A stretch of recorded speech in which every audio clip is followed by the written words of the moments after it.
Triple E EDC back again with another knife video. So this is the Olamic Rainmaker. Now the Rainmaker is a model that is not quite discontinued, but Olamic likes to do these short bursts of runs, kind of like Endura does, where they'll do a whole bunch of one blade shape at once of the XM18, and then they'll move on to something else. So Olamic sort of does the same thing. They'll do the busker for a bit, and then they'll do the whippersnapper, and then they'll do the Wayfarer 247. They'll do a bunch of these Rainmakers. So I assume they'll come around and do another Rainmaker, but it is a knife that is not currently widely available. But if you want to go ahead and see what the stock is left at dlttrading.com, you can go ahead and click below and use the affiliate link. That definitely helps the channel. Let me go ahead and do some size comparisons here because this is a very long knife. It is much longer than the mini grip and the Griptilian from Benchmade. It is much longer than the Paramilitary 2 and Para 3 from Spyderco. And it is a lot bigger than or longer than the Shaman, I should say, from Spyderco. And here is a Spyderco Military, which you can actually see is a little bit shorter in the blade than the Wayfarer, and the handle, I guess, matches up pretty well, though I think the handle on the Military is a little bit longer. And the Military is a big knife, so you guys, anyone who's carried a Military should know, hey, this is going to be a big knife. This particular version, well, let's go ahead and get into the good of the knife. So first of all, the good is going to be the customizability of the knives in general. The Olamic really does a good job of using a whole bunch of different materials. They do, sculpting. They'll drill holes. They'll use, different spacers and all sorts of things. Titanium, Damascus spacers. They'll do, sort of anodization. They'll do, rock sculpting, all sorts of things, right? So they do a whole bunch of stuff to the handle. And then the blades, they have a whole bunch of different blades too. They'll have like a drop point blade. They'll have like this harpoon shape. They'll do regular grinds. They'll do compound grinds like you have here, where you'll have a flat and, well, this is like another flat also. I believe these are both flat grinds. But they're two different, depths, or I should say angles, for the blade, and as a result, the blade is a lot thinner actually right here than it is right here. So again, very customizable and very cool. Also, I'll just go ahead and comment on the blade real quick. This is a hand satin. This is not the norm. I don't think a lot of them come in hand satin, but this happens to be one that belonged to an employee, and so his setup was a little bit different. I think this is the only single hole one that's ever existed from what I understand. But again, a lot of them are sort of one-offs because there's hand sculpting on a lot of these. So that's cool as well. Now, the next thing on this is going to be, like I said, the blade. The blade comes in a bunch of different shapes, as I said, but that's really going to allow you to choose what you want to choose.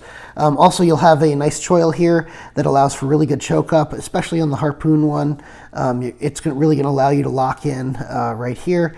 And this is a good spot for your thumb to go behind the knife, which is absolutely nice. It feels great as far as this thumb notch or the harpoon notch for your thumb, and I'm very happy about that.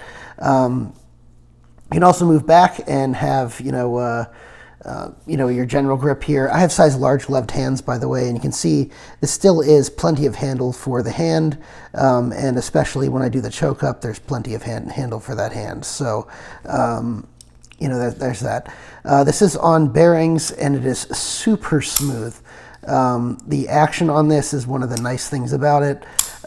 It is not completely drop shot, but it is very, very smooth, and fairly drop shot. Now, the good detent on here combined, now it's not a perfect detent, but it is fairly good. I can just push a little bit in, and I can make it fail, but it is you know, if you really light switch it the way it's meant to be, it's not just going to come out, it's going to come out with super authority. And that's because you've got, like I said, the D10 is good, but the flipper tab is above the pivot. And because the flipper tab is above the pivot, and the blade is as long as it is, and as heavy as it is given the body, it really comes out with authority and has a really, really nice sound. I'll go ahead and pull this off screen so you can hear it closer to the mic. So yeah, it's a really, really cool sound, and something I really like about the knife. So really, like I said, the action and the deployment are a huge plus on this knife. I've owned 2 of these before, and the other one had a tighter detent, which, you know, was not quite as nice, but it was still very, very nice, and there's nothing to complain about there. Next up is the finishing. So I really like the general, you know, sort of stonewash finish on here. It does show, you know, some snail trails, as you can see, but really they blend in, and it's not really a problem. So really kind of cool about that.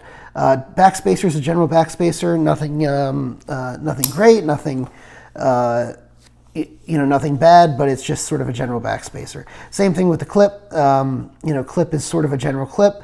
It is, I wouldn't put this in the bad or good category, mainly because it's sort of a standard mill clip, and it's fairly neutral, but, you know, it could be better for the price that you're getting. But I do like the fact that the lanyard hole is out of the way.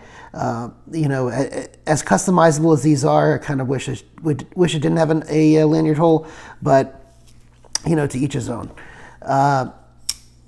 That's pretty much the good on this. I will say as far as bad, so I'm not going to say, again, this is more, I guess, well, it's not perfect.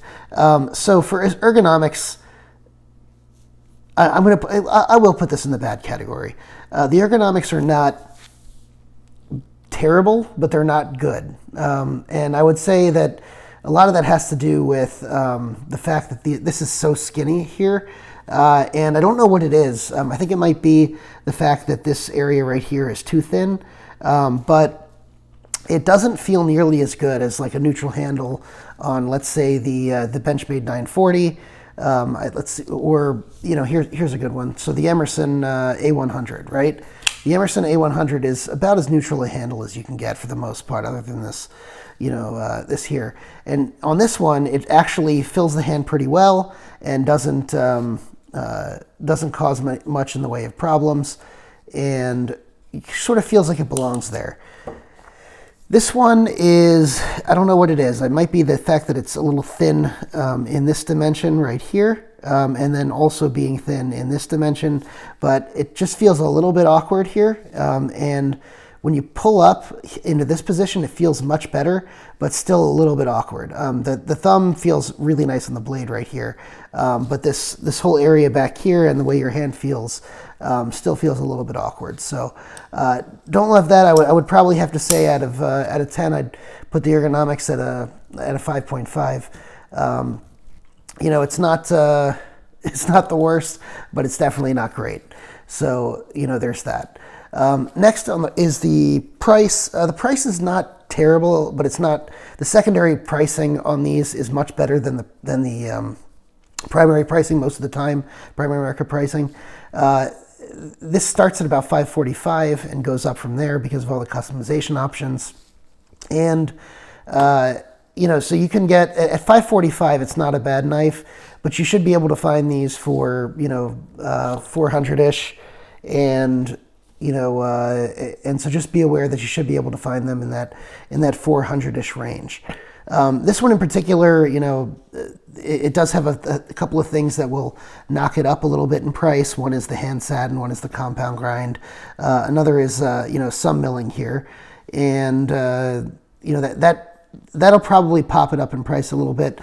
But in general, you're going to get, you know, if you got the standard blade and the standard, I think it's the 5-hole pattern, those are around $545. And again, it goes up from there, sort of like the way Medford does with their, you know, with their hand sculpting. One other thing I'll mention is just like Medford has their legacy service. You The Olamic does have the ability to send these in, and they'll redo for a fee the body of this. So if you want them to acid etch the blade, if you want them to sculpt the scales, my understanding is they do that. I don't know if they do that as much as they used to, but it's something you can definitely contact the company about and see what their current policy is on that. But I know they used to do it, and I believe they still do it. I should double check that, but frankly, I just don't remember it at the moment. One last thing I'll mention is these are not 100% USA made. They sort of advertise themselves as being USA made. I don't know if this particular model is 100% USA made, but I know they say on their website that around 2016, the Wayfarer model sort of took them in a different direction, where although their fixed blades had been made in Russia for some time and then sort of shipped over here, at least the blanks did, or I believe the fixed blades are 100% made in Russia. The blanks for their Damascus are in Russia and then sent here and then put on their folders. But I believe that the parts that require some precision. So from my understanding or my assumption on what those would be possibly the steel lock bar inserts, the bearings and things like that. Those may be made in other countries. They don't identify the country of origin. I have my suspicions, but I won't say which since they don't say on their website. But for the most part, I think most of their stuff is made and or finished. When I say finished, I'm not just talking about assembled, because they do a lot of handwork on these in their California facility. So I will say these are mostly made in the USA from what I understand, but there is that little caveat that they are not 100% made in the USA. At least the Wayfarers aren't, Wayfarer 247s aren't. And I think that, part of their website where they talk about the fact that the Wayfarer 247s aren't also applies to their other models based on the way they've written it. So just be aware of that. And if that doesn't bother you, then great. And if it does bother you, then just remember, the bulk of their knife is made here in America. So that's it. As far as my review, as far as overall, recommendations, I'm going to go ahead and I will say that I do recommend Olamic as a company.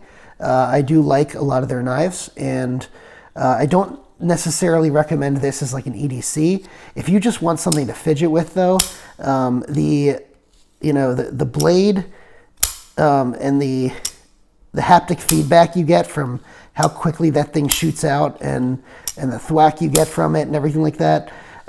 So for a fidget toy, I can recommend it. For as far as, and the blade actually cuts pretty well. It's something I actually didn't discuss on this video. The blade actually cuts pretty well, especially on the thinner area right here.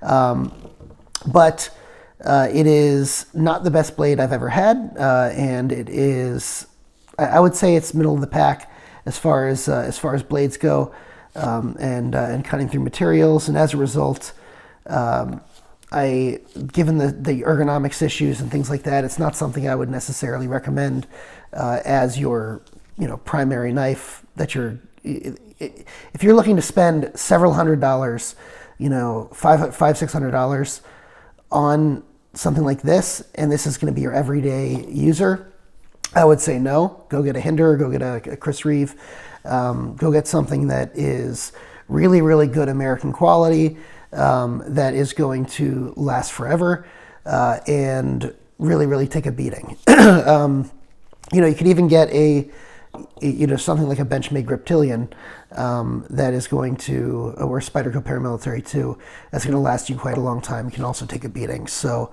and is much, much cheaper. If you're, again, going for that fidget factor, this does give you a different feeling than a lot of other knives do. And so it's, and if you have a lot of those other knives where you can beat around, and this is not going to be your only one, then I can recommend it. And if you do decide to buy it, go ahead and check the link below from DLT.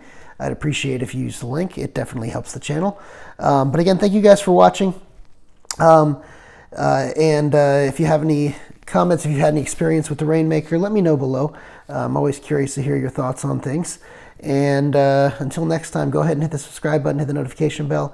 Thank you guys for watching.